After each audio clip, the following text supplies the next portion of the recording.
ये वाकई कमाल का है। मैं वहाँ नीचे जाकर कुछ शानदार मछलियाँ पकड़ने वाली हूँ। हे भगवान, वो आदमी तो वहाँ गिर गया। ओह, Toima!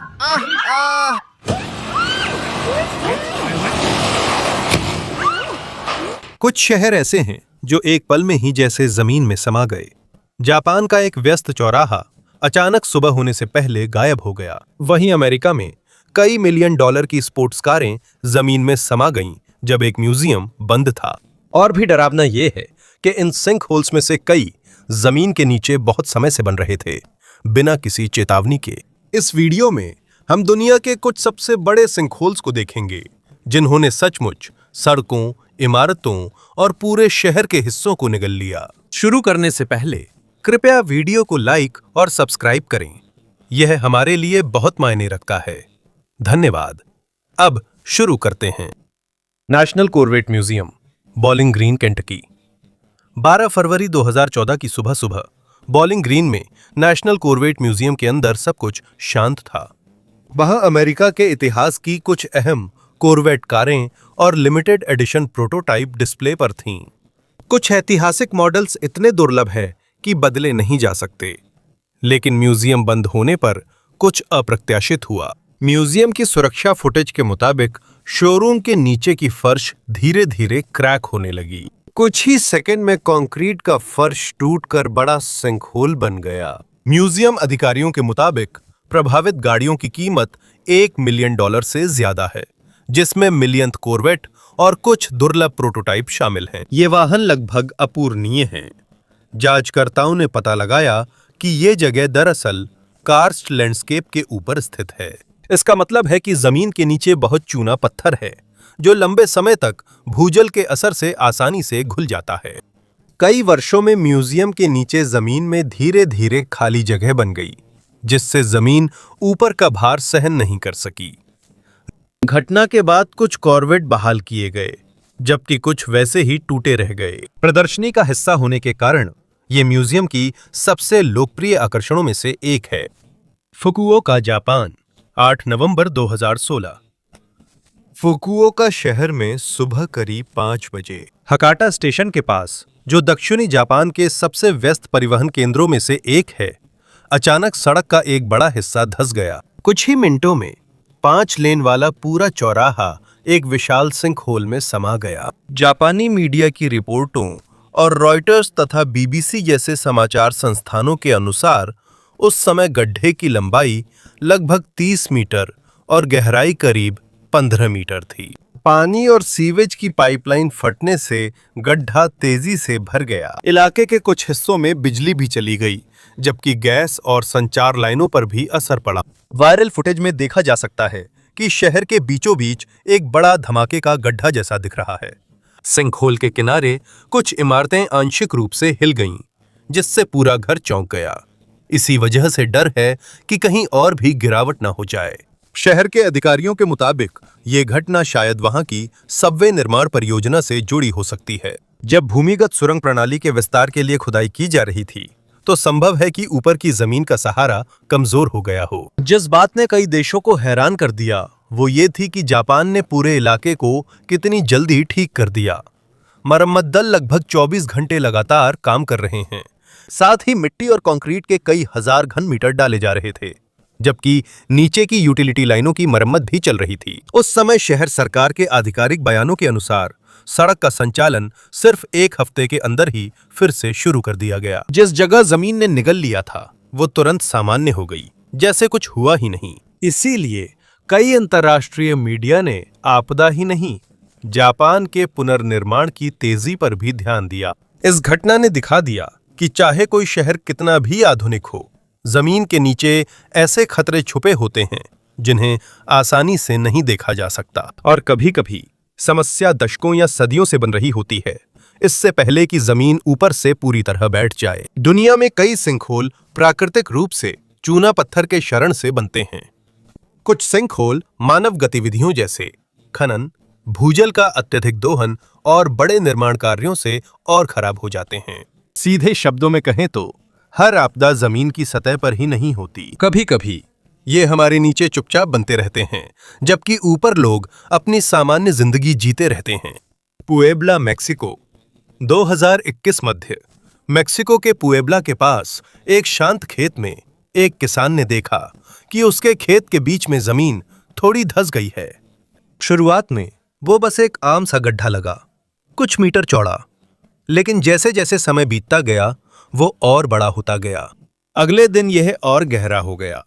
रॉयटर्स व अन्य अंतर्राष्ट्रीय मीडिया के अनुसार पुएब्ला राज्य के सांता मरिया ज़ाकाटेपेक क्षेत्र में सिंक होल तेजी से फैल रहा था। ड्रोन फुटेज ने दिखाया कि यह कितनी तेजी से बढ़ रहा था, जबकि किनारे की जमीन लगातार धंसती जा रही थी। और भी चिंता की बात यह थी कि सिंक होल के बिल्कुल बगल में एक घर था। मैक्सिकन अधिकारियों और भूवैज्ञानिकों के अनुसार यह घटना संभवतः क्षेत्र में भूजल के अत्यधिक दोहन से जुड़ी हो सकती है। जब जमीन के नीचे से बहुत ज्यादा पानी निकाला जाता है तो भूजल स्तर नीचे चला जाता है और उस इलाके के नीचे मौजूद तलछट और ज्वालामुखीय मिट्टी में अस्थिरता आ सकती है।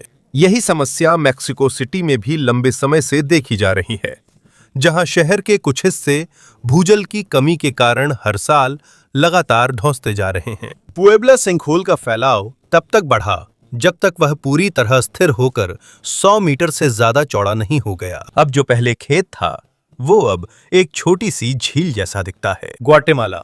2010 जब अचानक ग्वाटेमाला सिटी के एक रिहायशी इलाके में जमीन खुल गई तो ये कोई साधारण भूस्खलन नहीं था, ना ही ये कोई आम सड़क धंसना था। सामने एक लगभग परफेक्ट गोल गड्ढा था जो सीधा नीचे जाता था। ग्वाटेमाला की आपदा एजेंसी और एसोसिएटेड प्रेस बीबीसी की रिपोर्ट्स के अनुसार वह गड्ढा लगभग 100 मीटर गहरा और 18 मीटर चौड़ा था। सिंकहोल की दिखावट इतनी साफ सुथरी थी कि ऑनलाइन बहुत से लोगों ने सोचा कि एरियल फोटो एडिटेड या फेक हैं, लेकिन ये सच था। कुछ ही सेकंड में उस गड्ढे ने एक मल्टी स्टोरी बिल्डिंग और एक घर निगल लिया। वे सीधे नीचे गिर गए और सतह से लगभग दिखना बंद हो गए। भूवैज्ञानिकों के अनुसार ग्वाटेमाला सिटी की भूगर्भीय बनावट अलग है और इसके कई भाग ज्वालामुखी प्यूमिस पर बने हैं। ये हल्का, आसानी से कटने वाला पदार्थ प्राचीन ज्वालामुखीय क्षेत्र से है। शहर के नीचे पुराने टूटे सीवर व ड्रेनेज सिस्टम हैं। पाइप से पानी रिसने पर वह नीचे की ज्वालामुखी मिट्टी को काटता है और खाली जगह बना देता है। जब नीचे की जगह बहुत बढ़ जाती है तो ऊपर की सतह अचानक धंस जाती है। कहा जाता है कि उष्णकटिबंधीय तूफान अगाटा से हुई भारी बारिश ने इस समस्या को और बढ़ा दिया, जो कुछ दिन पहले सेंट्रल अमेरिका में आई थी।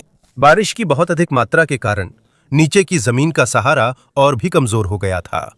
और सबसे चिंता की बात यह है कि ये ग्वाटेमाला सिटी में पहली बार नहीं हुआ। साल 2007 में शहर के एक और हिस्से में भी लगभग ऐसा ही एक सिंकहोल खुल गया था। उसके बाद कुछ भूवैज्ञानिकों ने शहर के भूमिगत बुनियादी ढांचे की स्थिति को लेकर चेतावनी दी थी, लेकिन 2010 की आपदा के बाद आए कुछ रिपोर्टों और इंटरव्यूज के अनुसार कई सिफारिशों को तुरंत लागू नहीं किया गया था। इसलिए जब कुछ सालों बाद फिर से धंसाव हुआ तो ग्वाटेमाला सिटी में पुराने सीवर सिस्टम और शहरी रखरखाव को लेकर बातचीत और भी गंभीर हो गई। बाटा गाय का क्रेटर। रूस के याकुतिया के दूर दराज इलाके में एक बहुत बड़ा गड्ढा है जिसे बाटा गायका के नाम से जाना जाता है।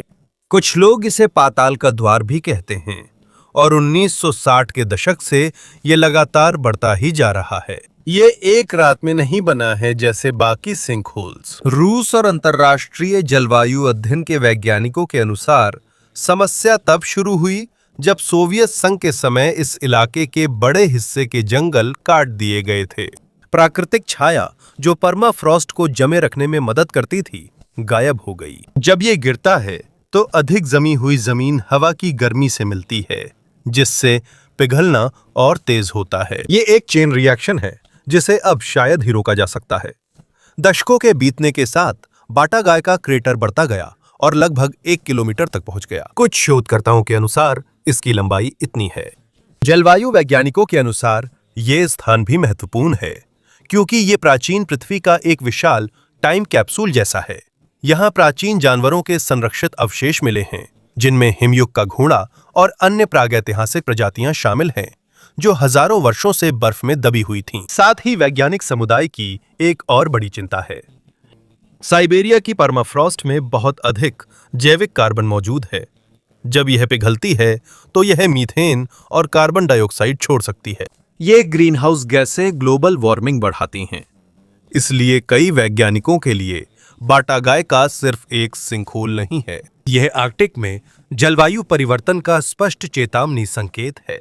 रूस के कुछ शोधकर्ताओं के अनुसार दुनिया के लगातार गर्म होने से साइबेरिया में ऐसी विशाल जमीन धंसने की घटनाएं बढ़ सकती हैं। अभी इस गड्ढे के बढ़ने को रोकने का कोई व्यावहारिक तरीका नहीं है। यह गड्ढा साधारण इंजीनियरिंग से नहीं ढका जा सकता। परमाफ्रॉस्ट के पिघलने पर उसे पहले जैसी स्थिति में लाना मुश्किल होता है और समय के साथ जमीन का घाव बढ़ता है। जहां जहां बर्फ पिघल रही है वहां प्राचीन दुनिया के हिस्से फिर से दिख रहे हैं। जैसे जैसे आर्कटिक की नींव धीरे धीरे कमजोर हो रही है, जैसे जैसे दुनिया के अलग अलग हिस्सों में चरम मौसम, भारी बारिश और जलवायु परिवर्तन और भी गंभीर होते जा रहे हैं, कई वैज्ञानिकों का मानना है कि भविष्य में इस तरह की जमीन धंसने की घटनाएं और भी बढ़ सकती हैं। आज इंजीनियरिंग और तकनीक उन्नत होने के बावजूद हमारे ग्रह के कुछ हिस्सों पर हमारा पूरा नियंत्रण नहीं है, क्योंकि कभी कभी सबसे खतरनाक आपदा आसमान या समुद्र से नहीं आती, बल्कि हमारे पैरों के ठीक नीचे चुपचाप बनती रहती है। और ये है कुछ सबसे चौंकाने वाली सिंखोल घटनाएं, जहां सचमुच जमीन का एक हिस्सा लोगों के सामने ही धरती में समा गया।